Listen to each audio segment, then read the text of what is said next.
Welcome to the Unfettered Speech Podcast. I'm Patrick Sullivan. And I'm Leonard Goodman. How's it going, Pat? Going great, Len. Good to see you.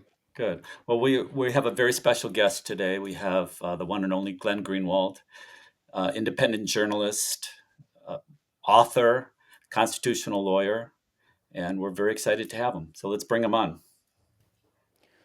Glenn, great to see you, and thanks for coming on today. Great to see you guys. Thank you for asking me on. So, Glenn, you've had an odyssey through independent media, through journalism, really, starting, as a lawyer, then as a constitutional lawyer, then going on to break several really important stories of the decades, if not bigger, and then founding The Intercept, and then another journey to where you are now, and System Update every night on Rumble, which is an amazing show, and Leonard and I are both big fans. But so you're really someone who knows about independent media and journalism and where it's come from and where it's been, and you see what's happening now with a lot of attacks on independent journalists from the old guard, maybe. What do you think is happening now? How do you see the independent media developing from here? It's really interesting because when I started doing journalism, even though I didn't conceive of it necessarily as that at the time, I was more just interested in finding a way to have a voice on issues I thought were receiving insufficient attention. The reason I was able to do that, the reason I was able to find an audience was because in a sense, there was already the advent of independent journalism. Back then, no one really called it independent journalism. It was more this kind of blog sphere. People just, individuals, citizens would start a blog and they would express themselves there and they would find an audience that way. And that was basically how I began writing about politics. Was I was still a lawyer, but there was this free blogging software called from Google called Blogspot. And I just started a blog one day and just started writing things I wanted to write about and was able, through a combination of different factors, including some luck, able to develop a pretty big audience that way.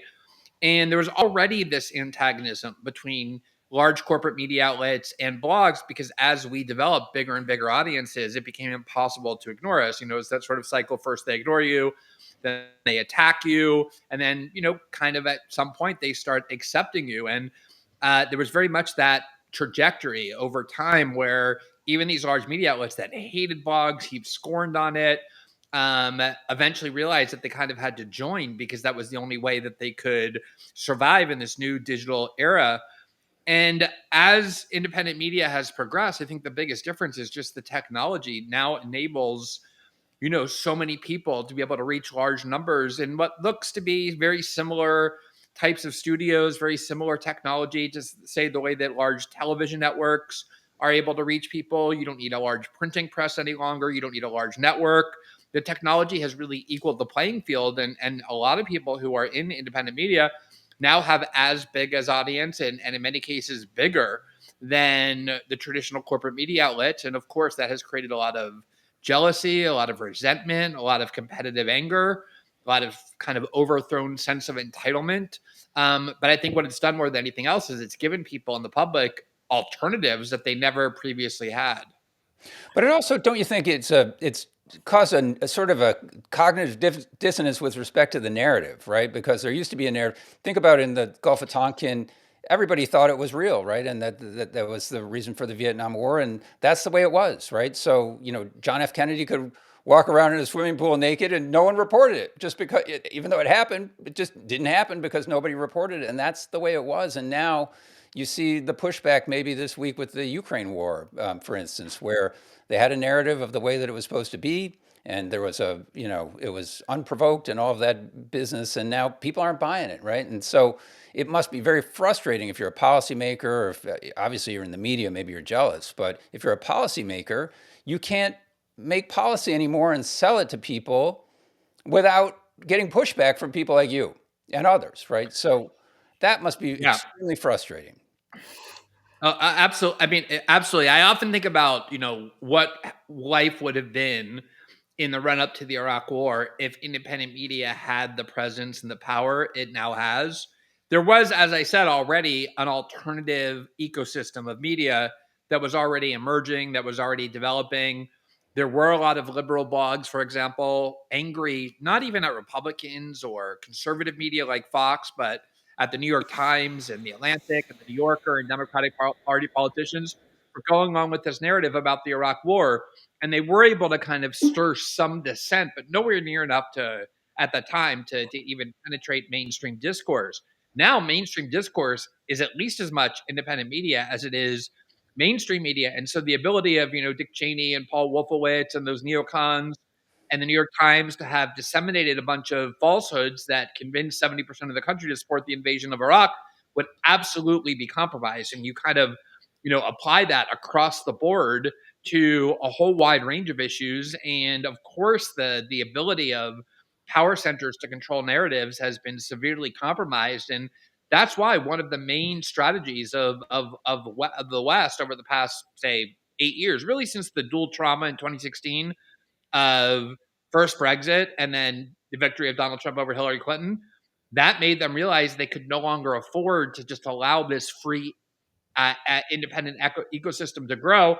And that's when you started getting all sorts of censorship efforts, new legislation in the EU, the advent of this, disinformation industry that was going to, in a sort of pseudo-scientific way, determine what speech was permissible and not what not based on ideology, perish the thought, but based on expert assessments of what was true and not. And it's all just kind of failed because the internet itself is so conducive to just allowing alternative voices to thrive. It's really gotten way out of their control in a way I think is largely positive. Well, you can see it happened recently with, I know you posted this on X and we can play it, Chris, is Michelle Obama's speechwriter lamenting that you can't do what you used to be able to do and get away with it with respect, happens to be with respect to what happened in Israel. But can we play that clip, Chris? You have TikTok just smashing our young people's brains all day long with video of carnage in Gaza. And this is why so many of us can't have a sane conversation with younger Jews, because anything that we try to say to them, they are hearing it through this wall of carnage. So I want to give data and information and facts and arguments, and they are just seeing in their minds carnage, and I sound obscene. And, I think, unfortunately, the very smart, bet that we made on Holocaust education to serve as anti-Semitism education, in this new media environment, I think that is beginning to break down a little bit.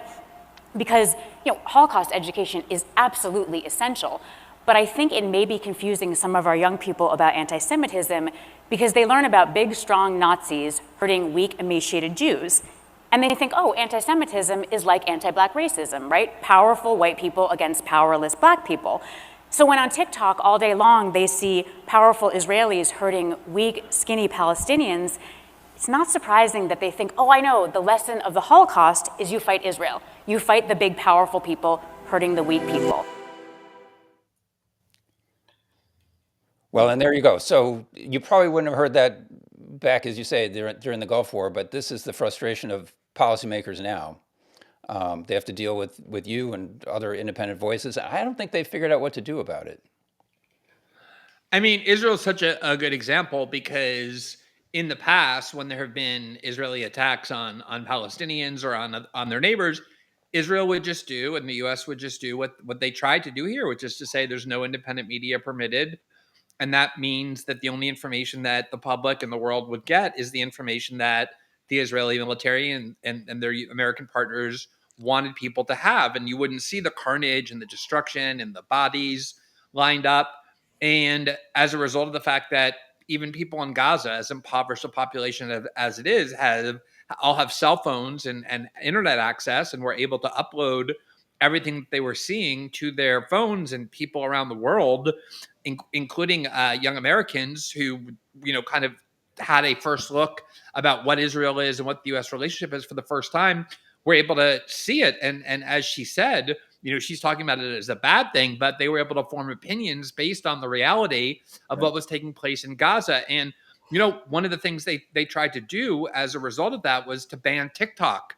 Originally, the TikTok ban was justified back in 2019 and 2020 in the name of preventing the Chinese from indoctrinating the American youth, but it went nowhere for years. There was no push to ban TikTok. That bill never really got near enough votes. It was only after October 7th when people became convinced, wait a minute, young Americans on TikTok are watching too many dead Palestinian babies and are starting to turn against Israel, or at least question the U.S. relationship with Israel, we have to do something about this. And the solution became either ban TikTok or force its sale to somebody like Larry Ellison, a lifelong supporter of Israel. But these efforts are definitely underway because they need to regain control of the flow of information. That's how you control populations. That's how you impose on them perceptions you want them to have. But again, the problem is that the internet is just too vast. It's too free. People are too savvy now to understand how the internet works. You can't. It's like trying, to sort of tape up a dam that has already exploded and the water is just gushing everywhere. It just can't be done. I hope you're right about that, Glenn. It's interesting. As a fellow Jew, I mean, Jews are heavily propagandized, and I've had to relook. Since October 7th, 2023, I've had to really examine a lot of the things that I thought I understood about Israel, Palestine, and the West Bank and 1948.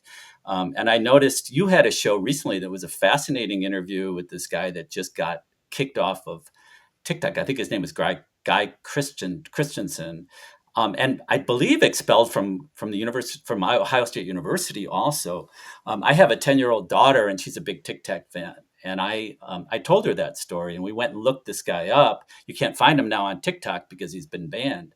But that was a fascinating story, and I would urge people to go back and listen to Glenn's interview with that guy. But um, I wanted to I actually wanted to ask you a little bit when you talked about the Iraq War and the run up to it, and if there was independent media. I wanted to ask you a little bit about whistleblowing, which is something that you've been involved in. You're somebody that whistleblowers have trusted to come to with information. I've always believed that if if WikiLeaks was around in the run up to the Iraq War, it may have prevented the war because there were documents that were floating around which showed that all of this stuff that we were told about curveball and these mobile weapons labs, that it was all it was known in the intelligence community that this was bullshit, and they peddled it, and they laundered it through the media and sold it to the American people in a really disgraceful way that they've never been held accountable for that. I really believe that if Julian Assange and WikiLeaks had been publishing then, we may have gotten those documents that would have blown a hole in it. What do you think about that? Yeah, I mean, I think the genius of Julian Assange, and he's absolutely like one of the, top pioneers and innovators of the last, say, 50 years. He was the first person to understand that these large institutions had this massive vulnerability when it comes to the wall of secrecy that they erect around themselves, which is that the more information is stored digitally, the easier it is to leak to the public. I'm always amazed by the example of Dan Ellsberg in the Pentagon Papers. I remember when growing up, Dan Ellsberg, I was so enamored of him as kind of this heroic figure in terms of what he did, and then I got to know him, well during as I became a journalist. It was one of the great honors, and I remember he would always talk about the difficulty logistically that he had, and he had these Pentagon Papers that proved that what the US government was telling its population about the Vietnam War was, in fact, a total lie. They were saying in public they were 6 months away from winning. And internally, they knew they could never win, that the best they could ever hope for was a kind of standstill and probably even a defeat. So what they were saying in public was the exact opposite of what they knew privately, and they were lying to the country to continue this war. And he wanted to get it to the public, and the biggest challenge he had was, how do you take 40,000 pages of top secret information and make copies of it to give to the New York Times and the Washington Post? You go to the drugstore with a gigantic bag full of dimes, Right. copy one page after the next, and the digitalized era made it so that all you have to do now, when Chelsea Manning leaked all of those files about the Iraq and Afghanistan war and the diplomatic cables to Julian Assange, it took her about, 30 minutes. She put on a Lady Gaga song, and behind it, there was this transmission of massive amounts of top secret information to WikiLeaks, which was then able to publish it. And that Iraq war was kind of right at the transition where information was still being maintained in paper form, but starting to become digitalized. And the thing that is so amazing about that is, Pat Leahy, the longtime Democratic senator from Vermont, wrote in his memoir about twice when he was jogging, and someone came up behind him, two people, and said, hey, I know that you're skeptical of the WMD claims and of the claims about Saddam's alliance with Al-Qaeda. Have you looked at file number 14 and in what they gave to the Senate? He said, no, not yet. And they would said, go look at that. And he would go look at file 14 that was all the CIA intelligence proving that what the country was being told was false. Now, he didn't disclose it, but he did vote against the Iraq war because of it. Imagine if the public had had access to that information, proving inside the government that what we were being told was actually false. It really could have altered the course of history in a very positive way.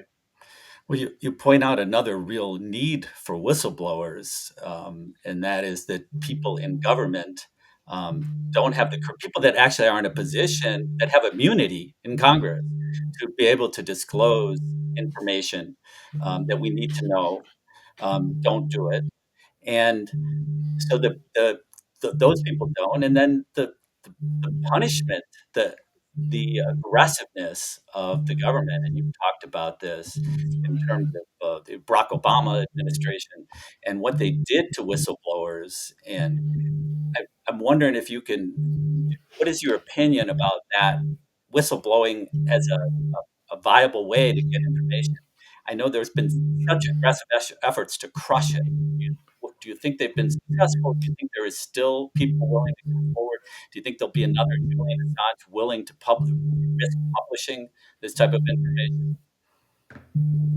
It's very similar to what we were talking about just a few minutes ago with respect to free speech and independent media on the internet. Power centers obviously are going to very aggressively safeguard their ability to exert power.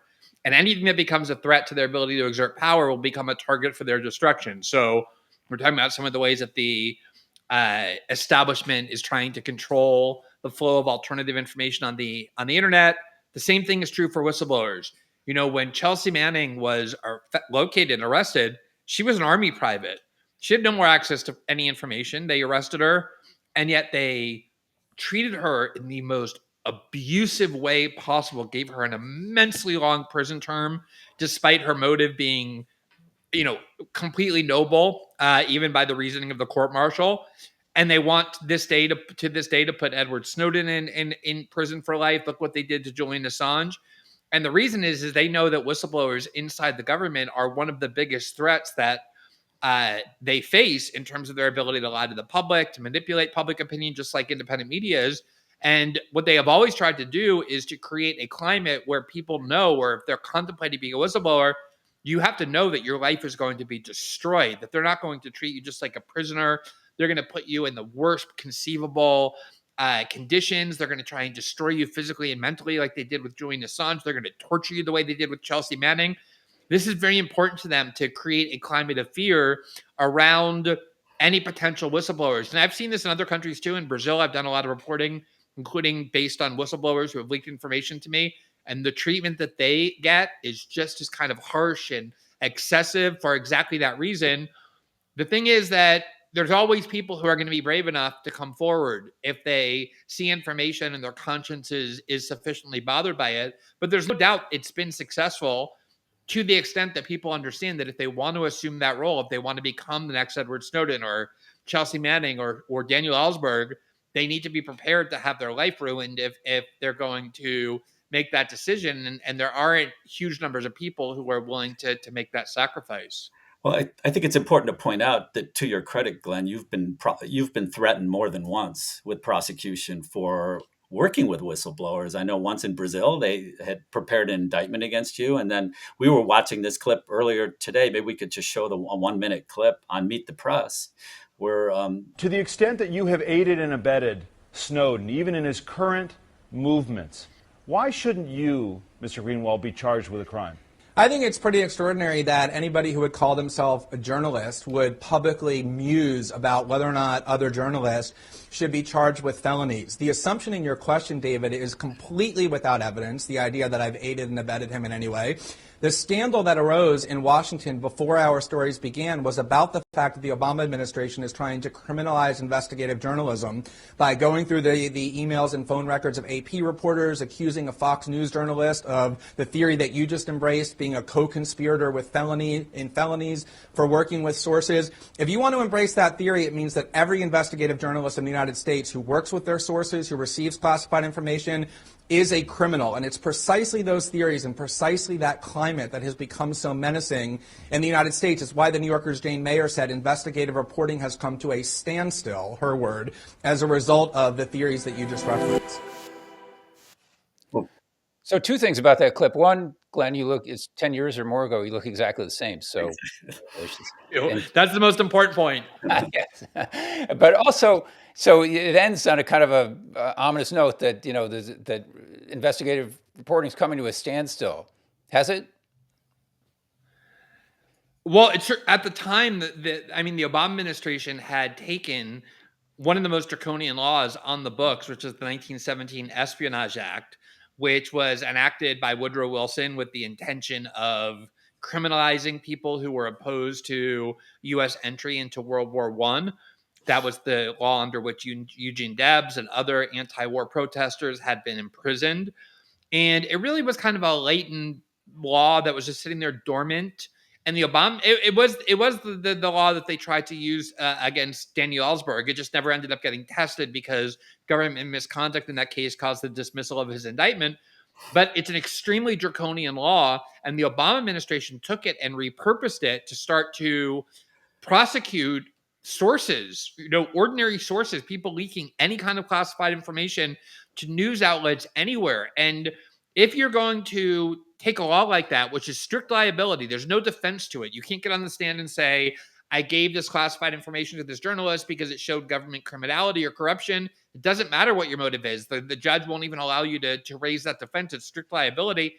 Of course, investigative journalists rely on sources. And if you create a climate where sources know they're going to be criminalized automatically, and then you add on top of that the surveillance state that the government has created that makes it almost impossible to evade their detection with regard to whatever that you do, of course it's going to impede investigative journalism. That has happened, and that was the intention of it. Glenn, one of the things we've seen change maybe because of independent media is the government used to be able to say we're classifying this information to protect. It would be too dangerous to let it come out. It's in the interest of national security. I feel like fewer and fewer Americans are buying that anymore.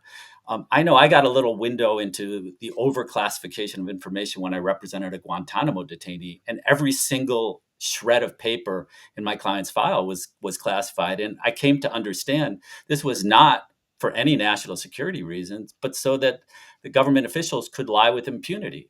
And if you remember, Cheney was saying these are the worst of the worst, and they would chew the cables on the plane if they weren't bound and gagged. It was all bullshit. And, so I think people are starting to see through that. I know with the Epstein case and even the Charlie Kirk assassination, people are asking questions about what they're being told by their officials and not buying it and not buying this excuse that, oh, it's too dangerous to release this information. Are you seeing that as well? This change in attitude, and what do you think the effects will be? There's no doubt about it that these institutions have lost a lot of faith and trust they used to command. I'll just tell you a quick story along the lines of what you just said, which is, when I got the Snowden archive, people would ask me, at the end of it, 2 or 3 years later, what was the most shocking part of what you saw? And obviously there were a few stories that I could name, but what ultimately ended up impressing me the most was that what Snowden did was he gave us this gigantic archive. He just, had to vacuum up a ton of documents. It wasn't like he hand selected every one that was important. He just gave us entire parts of the archive. And so a lot of the documents we had were very banal, very kind of pedestrian. They were even things like how to get a parking permit, how to request a vacation from your supervisor, very just kind of common. And yet every single one of them was stamped classified or top secret reflexively. So we've got to the point where our government, and especially the secretive part of our government, the part beyond democratic accountability, which is the U.S. security state, no longer uses secrecy as the exception, but as the rule. Everything they do is now behind a wall of secrecy. It's illegal to report on anything that they do unless they tell you that they want you to know about it. And that was, just like you were suggesting, everything is automatically marked secret. In a democracy, you're not supposed to have the part of your government that you know nothing about, while they know everything about you, which is the surveillance state.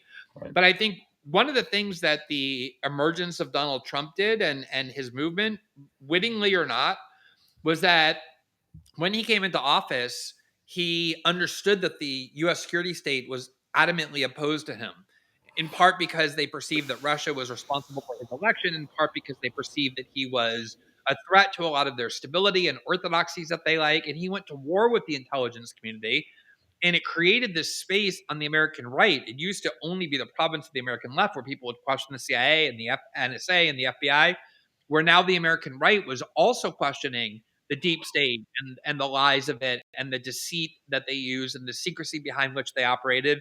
And it really broke down this kind of wall of trust and faith that these institutions had commanded for a long time, especially on the American right. And this is finally now kind of broken through. And you add onto that independent media, which fuels it, and a lot of other things. And people just don't believe these institutions any longer. Obviously, they contributed a great deal to that themselves, starting with things like, the Iraq War and everything they did there, and the 2008 financial crisis. When you have your institutions of authority creating so much destruction, of course, people on their own are going to start to question it. But there's so many other factors like the ones we just discussed. Yeah, and COVID, I would add as well. COVID, and then the war in Ukraine. I think it's incredible, the collapse in trust for mainstream media. I mean, I think it's even the war in Ukraine, to me, is the most shocking, because to say that it's unprovoked when the same newspapers reported on the coup in 2014, and um, it's everything is memory hold, and there's the Nazis in Ukraine are all memory hold, but it was in your own publication just years earlier. So to me, that's been the most shocking. It's the line between just bad reporting and pure pro-government propaganda. But also, I remember, Glenn, during the Iraq War run-up, there were skeptics. There were Democrats, right? And there were skeptics. There were the French, for instance, and the Europeans were skeptics. So there was skepticism, and it was politicized a little bit. Like, if you were, as you say, in those days, if you trusted the government on Iraq, you were probably a Republican, and if you didn't, you were probably a Democrat. That's changed 180 degrees, right? So now, if you don't question the security state, you're probably a Democrat. And as you say, the Trump movement's kind of co-opted the skepticism about the security state. How did because it's ironic that if the Democrats had stayed skeptical and the Republicans joined them, you'd have a huge majority against the security state. It would almost be overwhelming. What happened to the Democrats, in your view? Why did they change so abruptly in those 20 years? So I think we need to be a little bit careful about how we characterize the Democrats in terms of the past, because remember, half the Senate Democratic caucus did vote for the war in Iraq, and the people who voted for the war in Iraq in the Democratic caucus were the people who kind of had the greatest national aspirations. You had Joe Biden and Hillary Clinton and John Kerry, Kerry. all those people. Because they learned the last Gulf War they voted against, and everyone liked that one. So this time they wanted to vote for it, but so exactly. Although again, all throughout the '60s, the Vietnam War, took place under the Kennedy and the Johnson administrations. You had a lot of cold warriors in the Democratic Party but at the same time, and that's why I would say it's kind of like the left wing of the Democratic Party. I mean, like the Church Commission and all the stuff that came out of Watergate and the revelations about the CIA and the FBI and COINTELPRO, that always did become foundational to at least mainstream left-wing politics within the Democratic Party. And that, I think, has changed. And the reason it's changed is because those are very powerful institutions, and if those institutions are working for your side, you're suddenly going to view them as allies. And it really is true that the FBI and the CIA and the NSA turned against Donald Trump. The whole Russiagate hoax came out of the bowels of the FBI and the CIA. All the efforts to try and undermine and subvert Trump's foreign policy in the first term was done by the Pentagon generals who were all throughout the Trump administration. And so if you're a liberal, you're a Democrat, and you look at Trump as this great evil and this great threat, it's kind of like the way they embraced all the neocons of the Bush-Cheney administration, who are now their closest allies and thought leaders. The CIA and the FBI was on your side. And within Democratic Party politics, those agencies became, I can't remember the last time I heard even left-wing politicians. When is the last time you heard AOC or Bernie Sanders or any of these left-wing politicians criticize the CIA or criticize the FBI or criticize the NSA? This has all disappeared from even left-wing Democratic Party politics. And the reason is because they perceived, with a good amount of validity, that those agencies became their allies in their monomaniacal war against Donald Trump. But it's almost like becoming their allies. The CIA, let's call it the security state that's causing all this mayhem and havoc, their policies have been the same ever for over the 20 years, right? So Democrats used to have policies that were against that. When they got an ally in the security state, then their policies changed to align with what the security state was offering, not the other way around. So yes, they had a common enemy in Donald Trump, maybe, but look what they're voting for. They're voting for funding. I mean, I remember the votes to fund Ukraine, where it was hundreds of billions of dollars or tens of billions at a throw anyway, and the Democrats were unanimous in Unanimous. Not Unanimous. even one left-wing dissident who cast a single lone no vote. No which, Thomas Massey, you no. always no Russ Feingold Yeah. voting against the Patriot Act. None of that. And it really, and that's because I remember when I would go around the U.S. and I would be in largely liberal neighborhoods, the number of Ukrainian flags I would see, it had become this great liberal cause to support the Pentagon and the arms industry and the U.S. security state to fuel this war against Russia. And of course, that all became part of liberal politics as well. The idea that Russia was the grave enemy, that Russia played a role in electing Donald Trump and defeating Hillary Clinton, that we had to go to war with Russia, that Russia was a grave threat. It was like going back to the 1950s, except the McCarthyites now are the Democrats and the liberals who are perpetrating McCarthyism rather than being the victims of it. It really is surreal. Yeah, and the only anti-war voices that we ever hear in presidential debates come from the Republican side. Ron Paul and even Donald Trump. It turned out he didn't really live up to his anti-war statements, but he certainly ran on a non-interventionist anti-war program. So yeah, it's very sad. I mean, I got suckered into believing the Democratic Party was an anti-war party. I was celebrating the election of Barack Obama in Grant Park in 2008, and was sorely disappointed within 12 months. Pretty much, the drone wars and bailing out the banks and selecting his cabinet from Citibank. So, yeah, it's been quite disappointing for somebody that considered himself a Democrat. But now on the Republican side, you see, I mean, you've been sort of close to some of the disputes within the Trump supporting, call it MAGA, call it whatever you want. That there's at least a fissure there between the anti-war Republicans and the pro-war Republicans, at least when it came to Israel, Gaza, maybe to Ukraine, perhaps to Venezuela as well.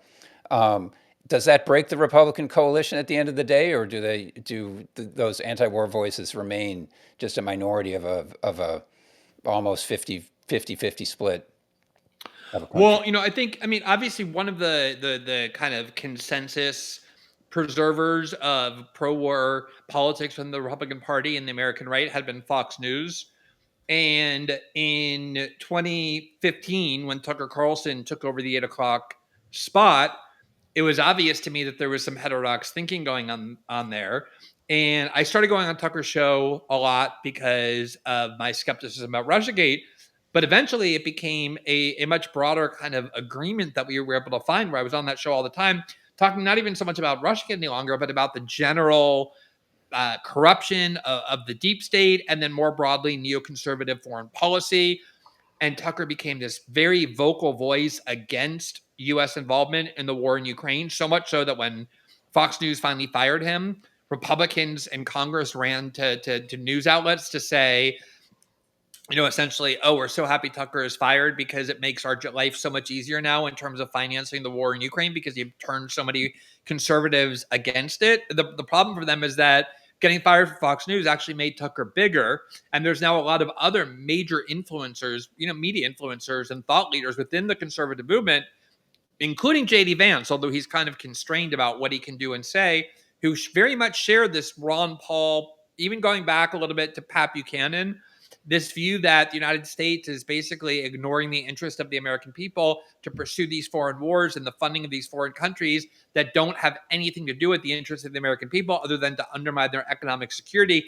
And that's not going away. I mean, you see it applied to Israel a lot, but that's really just kind of a proxy for this broader view that, as you said, Donald Trump ran on and won on. I mean, when he was running against Jeb Bush, that was his primary attack on Jeb Bush. Jeb Bush had every establishment advantage lined up behind him. Everybody thought Jeb Bush was going to be the 2016 nominee in the Republican Party, and Trump won by attacking those foreign policy orthodoxies and created that space. And even though Trump hasn't followed through on much of it, on some of it, I think he is. He's trying to end the war in Ukraine, clearly, but he hasn't followed through on much of it. But the ideology is very much now permeated within the DNA of a lot of the American right.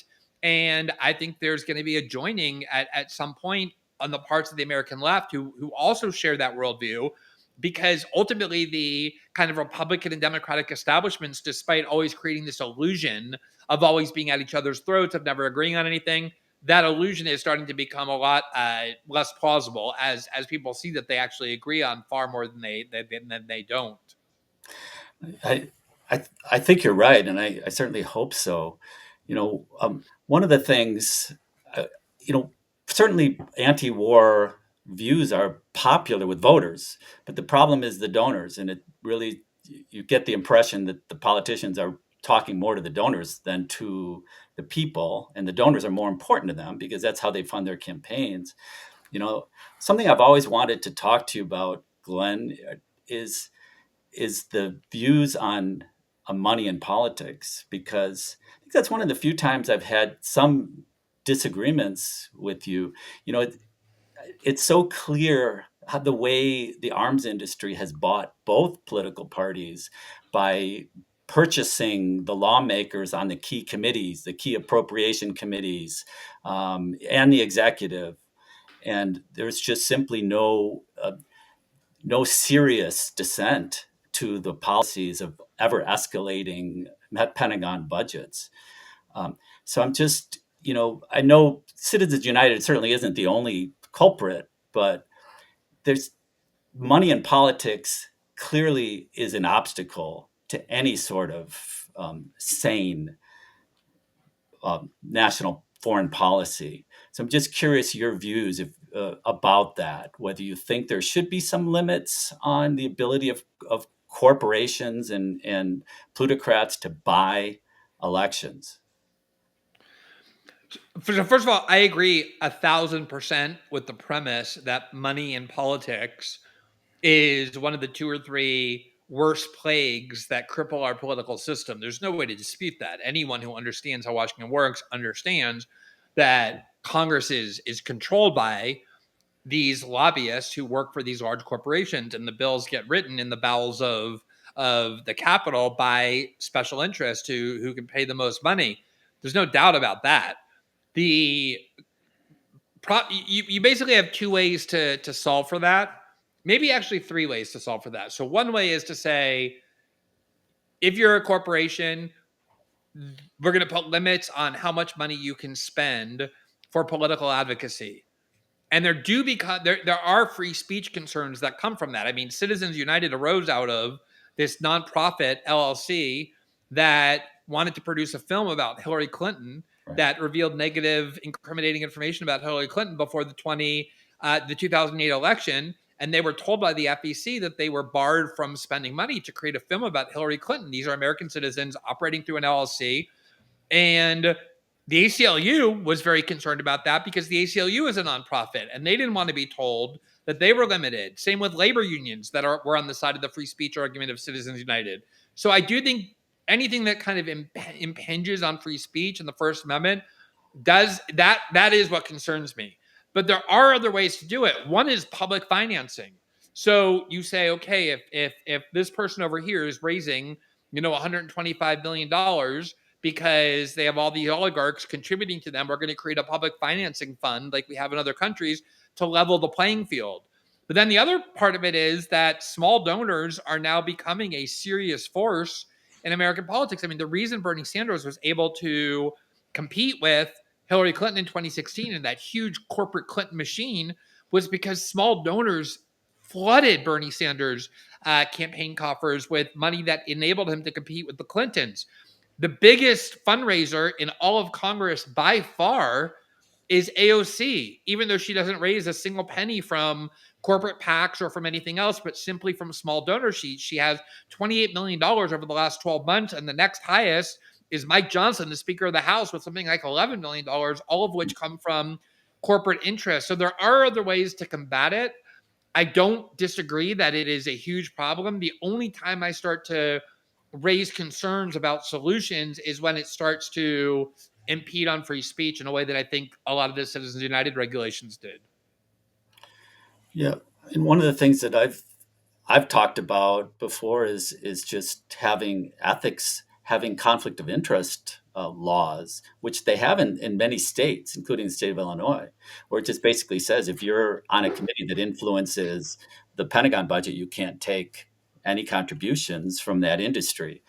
Um, but that is something that would be constitutional. It really wouldn't. And ironically, I went and researched this once, and there was a proposal from the Center for American Progress, which is a Democratic Party think tank. I think they've had some staffer that actually believed that they were in favor of reform, and he put forth a ethics bill. Of course, the Democratic Party never did anything with it. They never took it to the floor and never asked for a vote. But it certainly is one approach that could curb money in politics. Right. I think the biggest problem is like the way that money is spent in politics is not by people donating directly to candidates, because there are limits on how much you can donate, and those limitations have been upheld. It's through these, super PACs, these dark money PACs.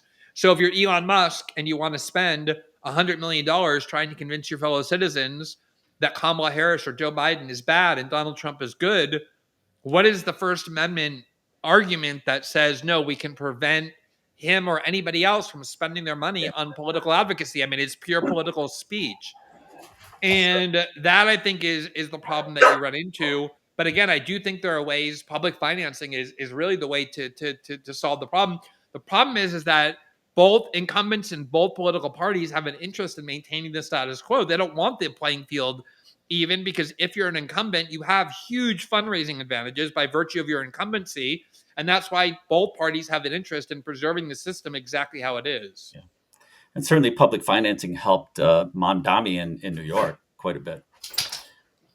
Exactly.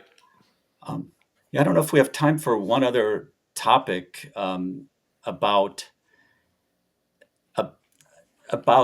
Pat mentioned these attacks in outside of Venezuela on the boats, and I wanted to get your thoughts as a constitutional attorney of lawyers. There was a story recently about lawyers in the Office of Legal Counsel writing memos to basically justify these attacks.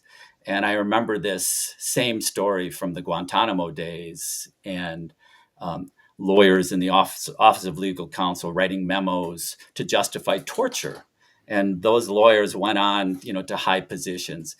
But, all of this, and correct me if I'm wrong, but lawyers have pretty strict ethical codes and are required to make independent judgments. You can't just have a client tell you, I want you to write a memo so to tell me I can do this. Wonder if you could talk about that. And right now, of course, they're writing memos to justify strikes on fishing boats outside of Venezuela. Wonder if you had any thoughts about that, about lawyers and also even judges who have lifetime appointments. And the reason they have lifetime appointments is because they should be independent, and yet they want to bow to power and do the bidding of power. And certainly, I'm sure you've seen that in your career again and again. And I always find it so disappointing. Like, why do you have independent? You have a lifetime appointment, you can do the right thing. So wondering your thoughts on Yeah, that. it's such deja vu from 20 years ago, and it's not just deja vu in the sense that the arguments seem the same. All of the war on terror legislative frameworks that were erected to enable things like rendition and drone strikes and due process free imprisonments were all created in by the first term of the Bush administration, when you had lawyers who were pushing back and a lot of them ended up leaving, but you had the John Hughes and David Addingtons who are basically willing to sign off on anything that said the president had unlimited executive power. And there have been attempts to repeal those war on terror statutes, and none of them ever get repealed, even though the war on terror, for the most part, is essentially over. That war on terror legislative framework remains, and that is what the Trump administration is now using to blow up these boats. It's exactly the same as droning a wedding party. That's why they're calling, Maduro and these groups terrorists and narco terrorists, even though it has nothing to do with the colloquial or common understanding of, or even legal understanding of what terrorism is. Even if you believe everything the government is saying, these aren't groups that are using violence or the threat of violence to affect political change, which is the definition of terrorism.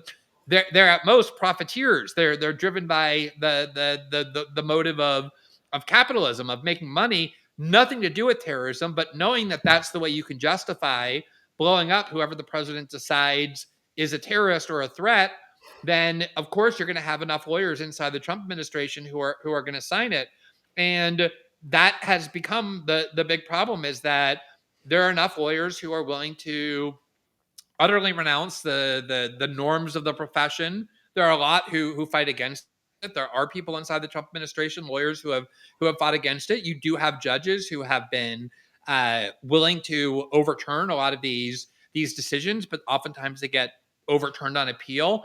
I think one of the most disappointing things I've seen were these large law firms, primarily these large Washington and New York law firms, that completely capitulated to the Trump administration's threats to sign agreements where they agreed to let the Trump administration dictate their pro bono work, dictate the kind of clients they could undertake upon threat of punishment. Some of them fought in court, and most of the ones who fought in court have won, but so many of them capitulated. And it just seems like these values that I really liked and believed in when I went to law school and then even started working in the legal profession have really been eroded, like so many of our other institutions, where, as you say, lawyers are now just willing to use their power, as judges are, for purely political ends or self-preservation or careerist ends, and completely divorced from any of the values that the profession was supposed to safeguard.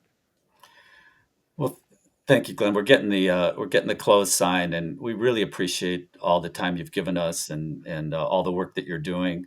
I hope you'll come back again someday, and we can continue this conversation. But we really enjoyed having you. Yeah, I Thank really you, Glenn. enjoyed the conversation. Happy to come back anytime. Thanks for having me. Okay. Yeah, don't forget, you can see Glenn Greenwald at System Update every night on Rumble. And don't forget to like and subscribe to Unfettered Speech. Thank you, Glenn.